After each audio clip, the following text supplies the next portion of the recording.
basta. Ay, tumatalsik yung tubig. Walang... May tubig ah. Tingnan mo tayo. Ano sira? Tingnan mo ang kulay ng coin. Tapos ito, Ang basa eh. Mag-cover gas. Basta, bakit kinalawang? Kung gasket langis lang, di ba? Ha? Kung gasket langis lang naman dapat, bakit tubig? At ganun tayo. Pinapasukan ang tubig.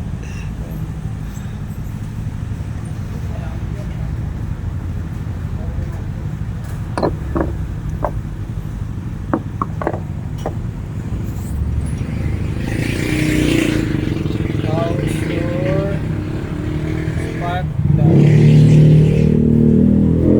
Siyempre, natalsikan niya yung ibabaw. Siyempre, napasukan. Talsika, pumasok ang tubig. Kasi dito pa lang, makikita mo na. Walang ano? Walang guma. Wala. Sabi ko nga, baka nagpa-engine wash eh. Kasi, papasok dito yun. Pumasok ang tubig. Baka nabasahin dito yun. So yun na yun. Oo, Ano pumasok. yung reason bakit? Pumasok dito.